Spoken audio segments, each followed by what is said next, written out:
These two chapters are not long, and they're connected in ways that the other chapters haven't been.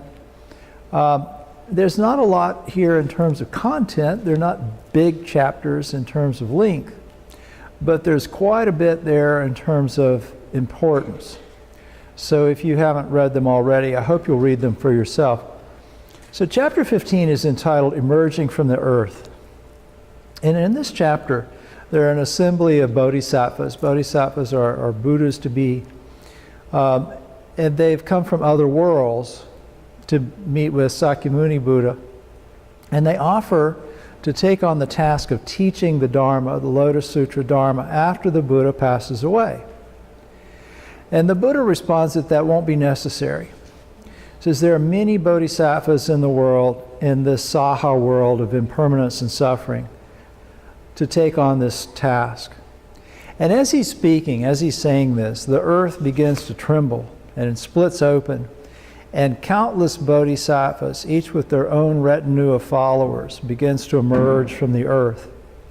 And as they come out of the earth, they make their way up to this heavenly temple where Sakyamuni Buddha is sitting with the other Buddha that's referred to in previous chapter. And they make offerings and vows, really demonstrating their devotion and their attainments. And so these Bodhisattvas who had offered to help spread the Lotus Dharma were amazed by this, to see that all these enlightened beings have been hidden beneath the world. In his book on the Lotus Sutra, Venerable Thich Nhat Hanh compares this to a field in his monastery in Plum Village, where every February thousands of wild daffodils spring up in what otherwise looks like a big empty field. And he said the first time he saw this, he was amazed because he thought this was just a big field of nothing. And then all of a sudden it was this garden filled with these thousands of golden flowers. And his story reminded me of something similar that I experienced several years ago. And I was working as a features writer for the Daytona Beach News Journal, and I live in DeLand. And so one day I was driving down US 92, which is a big 4-lane highway that goes from DeLand to Daytona Beach. I was on my way to work, and that particular morning I noticed as I was driving down the highway that there was a car parked in one of the median cuts. And there were a couple of people in those bright fluorescent vests walking down the median, and they had these little bitty flags about so big, and they were sticking them in the ground in the median. And I was very curious about this, and I noticed as I went on that these little flags extended about a mile along in these different median stretches along the highway. So being a journalist, I thought, well, maybe there's a story here. So I turned around and I went back and I pulled up alongside their car, and I got out and I started walking along the median toward these people. Then they motioned for me to stop. And so I waited for them, and they came up to talk to me, and they said, well, you have to be really careful walking here because you don't want to step on the orchids. And they explained that all these little white flags were there to protect these wild orchids that bloom in the median of the highway so that they wouldn't get mowed. And they started showing me these flowers, and I looked very closely. And they're not big showy orchids like sometimes, I can't see behind me, sometimes there's big beautiful orchids on the altar here. They're nothing like that. They're about this tall, less than a foot high.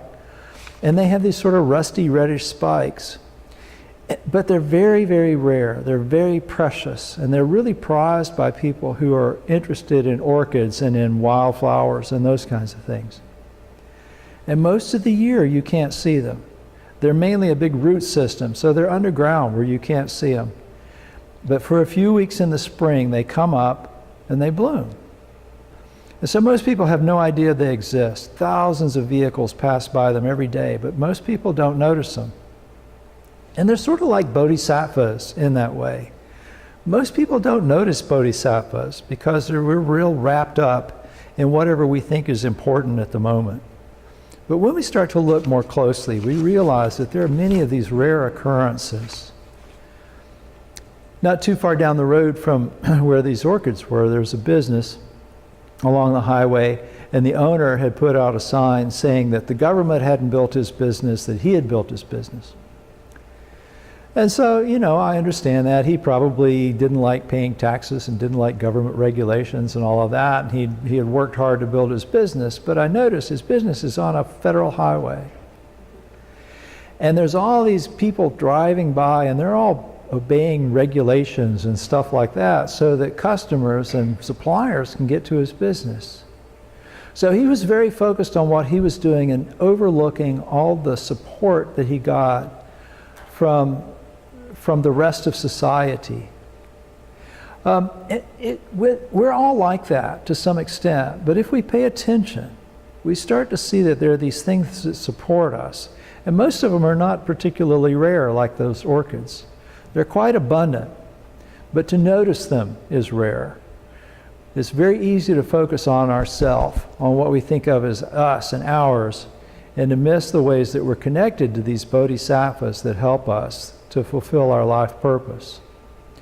And the bodhisattvas may not be big golden-skinned Buddhas, but they offer countless opportunities to move toward Buddhahood ourselves.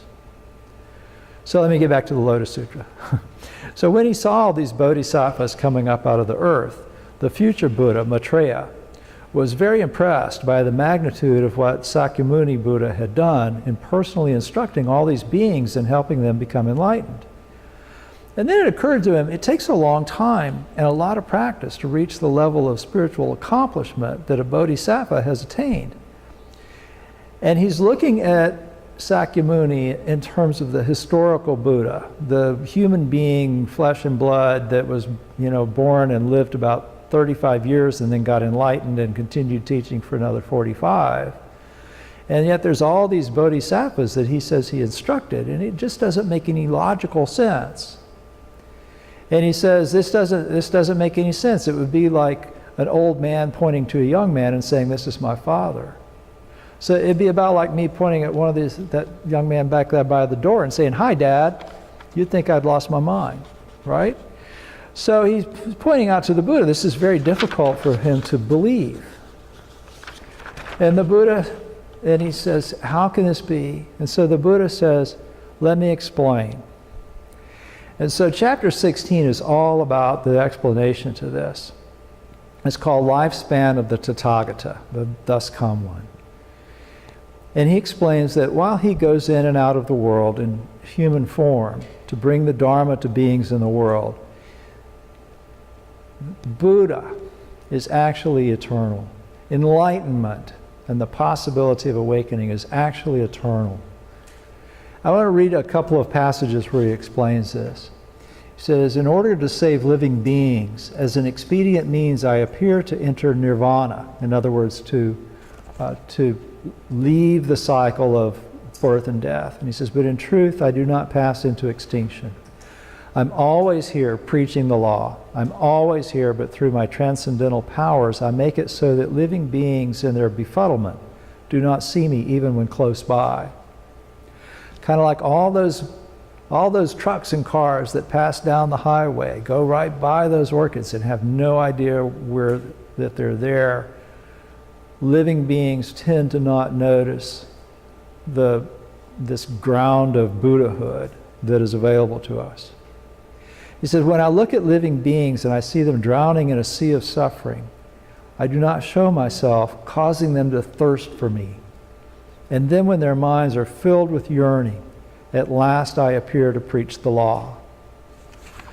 So he uses a metaphor for this about a father who uses a similar expedient means to get his children to take medicine to recover from being poisoned. And the idea is that if we think it's always there and always available to us, we won't avail ourselves of it. But when we realize that we need to put some effort into our practice in order to save ourselves from the poison that arises in our own minds, then we're likely to dedicate ourselves to it. And so he says, different people respond to instructions in different ways. And he says some will want to eliminate the patterns of thinking that keep bringing them back to the cycle of stress. And others will want to realize emptiness for themselves and become bodhisattvas so that they can liberate all beings. And so for those people, it's helpful for him to think in terms of the conventional sense of birth and death. But others understand that Buddha nature is essentially eternal. And so for them, he reveals that he's always among us, just like those orchids are there beneath the earth, even when we can't see their blooms. And just as we get help from countless bodhisattvas, even when we're overlooking them. So I want to thank you for your attention and appreciate your time.